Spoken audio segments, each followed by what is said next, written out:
आपको पता है पिछली बार 2017 में आई थी, और ये भर्ती अब आने वाली है और पूरी संभावना है कि इस महीने में भर्ती आ जाएगी। और आप समझ रहे हो कि जैसे कांस्टेबल में हुआ है, जैसे व्यापम सभी परीक्षाओं में कर रहा है ना, कि आपको 1-1.5 महीने का समय मिलेगा और 1-1.5 महीने के समय में ही आपके एग्जाम ले लेगा।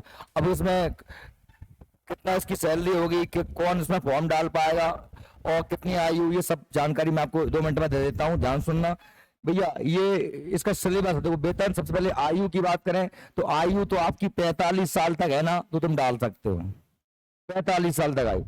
जिसकी भी ग्रेजुएशन है हो गई है, जिसने स्नातक किया है, क्या किया है, स्नातक, स्नातक जैसे कंप्लीट है, बीए, बीएससी, बीकॉम, जो कुछ भी किया आपने, वो सभी लोग फॉर्म डाल सकते हैं। 45 साल से कम उम्र वाले हैं तो फॉर्म डाल सकते हैं। 45 साल ज्यादा होगा तो फिर तुम भगवान का भजन करो, आगे आप क्या करोगे पढ़ के, ठीक है। और सैलरी की बात करें तो इसमें आपको लगभग 25,000 के आसपास सैलरी मिलेगी शुरुआत में। एक चीज, अब ये तो सब बातें हैं क्योंकि ये सबको पता भी है और ना ही पता चल जाएगा फॉर्म डालने, लेकिन महत्वपूर्ण चीज है कि पेपर में क्या आएगा और पेपर को हम कैसे क्वालिफाई करेंगे, ये इंपॉर्टेंट पार्ट आ जाता है इसका। तो इसमें मैं सीधा आपको पॉइंट की बात बताता हूँ कि हमारे लिए क्या पढ़ना है और क्या इसमें आ जाता है। अगर आप फॉर्म डालोगे तो आपको क्या पढ़ना है, इसमें सिलेबस जो है टोटल, ये आप देखिए 4 पार्टों में बांटा हुआ सिलेबस, बिल्कुल सिंपल सिलेबस है। और इसमें सबसे अच्छी बात तो ना तो गलत है ना अंग्रेजी है, ना गलत है ना अंग्रेजी है ना। और पद भी पिछली बार लगभग 350 पद के आसपास पद थे, इस बार पद, अब कितने पद होंगे, कितने पद होंगे और एग्जाम कब होगा ऐसा भी कुछ पता नहीं है, लेकिन ये इस महीने में पक्का हो जाएगा कब होना है, ये बिल्कुल सोच लेना, सुन लेना, समझ लेना।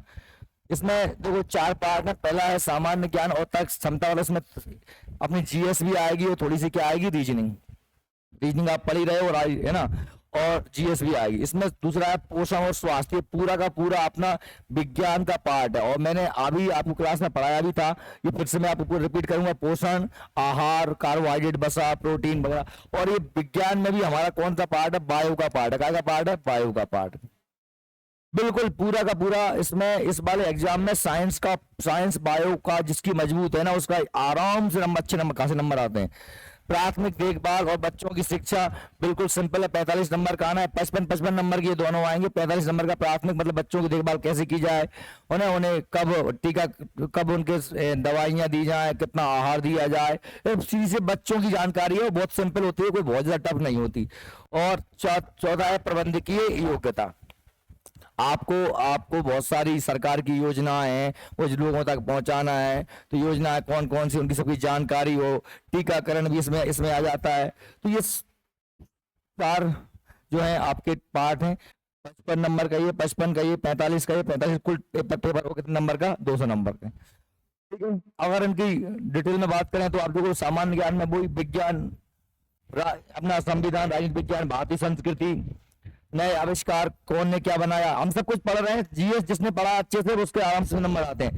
भारत उसके पड़ोसी देश के बारे में, भारत की भूगोल आ जाएगा, देश के राजधानियां, मध्य प्रदेश की राजधानी, यूपी की राजधानियां, अंतर्राष्ट्रीय राजधानियां, पाकिस्तान की या फिर आप अमेरिका की, राष्ट्रीय अंतर्राष्ट्रीय परमाणु, भारत का इतिहास क्या है, तो इतिहास हिस्ट्री पढ़ी रहे हैं आप। भारत में आर्थिक मुद्दा, भारत का भूगोल, राष्ट्रीय समाचार, वैज्ञानिक प्रस्तुति, अंतर्राष्ट्रीय मुद्दे जो भी चल रहे हैं वर्तमान में, कंप्यूटर का ज्ञान, सरल तर्क करने की क्षमता यानी रीजनिंग, नियम के अधिकार, सामान्य ज्ञान और जुड़ाव की योजना। और ये सामान्य गणित इसमें कह देते हैं, लेकिन वास्तव में ये जो है हमारा क्या है, रीजनिंग है, बिल्कुल अंक गणित टाइप के क्वेश्चन आ जाते हैं। और शरीर संरचना ज्ञान मतलब मानव का हृदय तंत्र, कंकाल तंत्र, पाचन तंत्र, ये सब इसमें आ जाता है, ठीक है। ऐसे पोषण स्वास्थ्य बात करें तो सामान्य ज्ञान, विज्ञान की सामान्य जानकारी, बीसीजी, टीका, पोलियो टीका, वैक्सीनेशन जितने भी हैं, और विभिन्न राष्ट्रीय स्वास्थ्य कार्यक्रम, गर्भवती महिलाओं को क्या क्या कब कब लेना चाहिए, पोषण, जीवन के विभिन्न चरणों में पोषण का महत्व है ना, किशोर को कितना, किशोर अवस्था में कितना प्रोटीन, कार्बोहाइड्रेट, वसा, गर्भवती महिला के लिए, बच्चों के लिए अलग अलग अवस्थाओं में ये दिए रहता है। बच्चों की देखभाल संबंध, बाल विकास का परिचय, बच्चे है ना, कब शैशवावस्था होती है, कब बाल अवस्था होती है, कब किशोरावस्था होती है, बच्चा कब बोलना सीखता है, कब कितने शब्दों सीखता है, कब चलना सीखता है, कब सोचना सीखता है, कब गिनती सीखता है, ये सब बाल विकास। प्री स्कूल यानी प्री स्कूल मतलब स्कूल से पहले की शिक्षा के बारे में जानकारी, आंगनबाड़ी वगैरह में। और बालकों की देखभाल सुरक्षा, विशेष आवश्यकता वाले बच्चे से, मतलब कोई बच्चा लंगड़ा लूला अंधा है या कोई बहुत ज्यादा लड़ाकू बच्चा है, तो ये सब मतलब विशेष आवश्यकता वाले बच्चे, इनके बारे में पढ़ते हैं।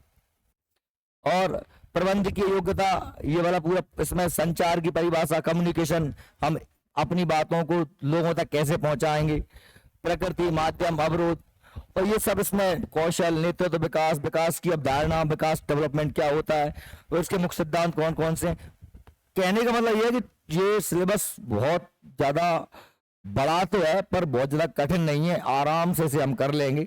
और जिन लोगों ने अगर पहले संविदा में वर्ग 2-3 की तैयारी करी है तो उन लोगों के लिए तो बहुत ज्यादा इसमें प्लस पॉइंट मिलेगा। साथ में जो लोग बहुत पहले से जीएस पढ़ते चले आ रहे हैं उन्हें बहुत ज्यादा प्लस पॉइंट मिलेगा। जिनने जीएस रीजनिंग पढ़ रखा है, जिनकी ग्रेजुएशन है, तो उन सभी लोगों को ये फॉर्म डालना चाहिए। ठीक है, आप इसे समझ जाओ कि पेपर, ये मैंने पेपर के 2 क्वेश्चन भी कुछ 1-2-4 क्वेश्चन आपको सैंपल तौर पर डाल रखे थे। ये पेपर है 25 मार्च 2017 का, 2:30 बजे की शिफ्ट का पेपर था। इसमें 1-2 क्वेश्चन डाले हैं। देखो, जैसे कि कमर से नितंब का अनुपात का संकेतक है। कमर से नितंब का अनुमान पर क्या बताएगा आपका? मोटापा। क्या बताएगा? देखो, पहले ग्राफ मोटापा, नाखूनों की वृद्धि, दृश्यता। तो आपका अगर ये बैलेंस गड़बड़ा गया तो मतलब क्या है? इतने सरल क्वेश्चन आते हैं। ये क्वेश्चन मैंने नहीं डाली, क्वेश्चन एग्जाम के हैं, बता दिए मैंने आपको, व्यापम के। और देखो, आपने सब कुछ पढ़ा, डेंगू बुखार का वजह से होता, बताओ डेंगू बुखार के दौरान मानव शरीर में क्या घट जाता है, समझ रहे हो? तो आरबीसी, शुगर, प्लेटलेट्स, हीमोग्लोबिन, समझ में आ रही है? ऐसे क्वेश्चन आते हैं। देखो, ये इनमें से कौन सा जीवाणु जन्य रोग नहीं है? जीवाणु से, बैक्टीरिया से नहीं होता। डिप्थीरिया होता है, काली खांसी होता है। अब आंसर लगा एड्स। एड्स कहाँ से होता है? वायरस से। कहाँ से होता है? एड्स होता है कहाँ से? विषाणु से, वायरस से। इतने सारे क्वेश्चन आते हैं। ये भी दिया भारत सरकार द्वारा पोषण रक्त अल्पता निरोधी कार्यक्रम का आरंभ किया, यानी कि आपको पता है किशोरी लड़कियों के लिए, गर्भवती महिलाओं के लिए आरबीसी कम जाति से क्या बोलते हैं? रक्त एनीमिया रोग क्या बोलते हैं? तो इसका कार्यक्रम 1970 से चल रहा है। आयरन की गोली मिलती है आंगनबाड़ी में, जिंक की गोली मिलती है, ये सब चल रहा है।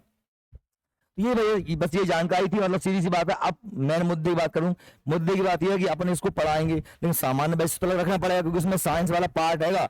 लेकिन अब इसके लिए मैं शाम को 7:30 बजे से बैच स्टार्ट करूंगा। आज कौन मारेगा? बुधवार है, तो मैं इसको जो है परसों से, शुक्रवार से स्टार्ट करूंगा। परसों शुक्रवार से इसको स्टार्ट करेंगे, शाम को 7:30 बजे से बैच स्टार्ट। जिसको ऑफलाइन पढ़ना है वो ऑफलाइन पढ़े। ऑफलाइन की फीस होगी 3,000 रुपए कंप्लीट सिलेबस की, और ऑनलाइन जिसको पढ़ना है ऑनलाइन की फीस होगी 999। ये 999 रुपये है। वो अपने आप जब तुम फोन पे करोगे ना तो 999 नहीं हो रहे, कम से कम भी होंगे 1013 के आसपास जीएसटी लग के। इसलिए वो तो 999 मतलब 1000 से कम में कोर्स हो रहा है। ठीक है, ये सूचना थी आप लोगों के लिए। जिसको पढ़ना है अच्छा मौका है। तो सबसे अच्छी बात तो किसके लिए? अकेली आप महिलाओं के लिए है। इसमें आपका पुरुषों से कोई कॉम्पिटिशन नहीं है, आपस में पुट्टा पिट्टे होने हैं। ठीक है, चल बने काली फाइल।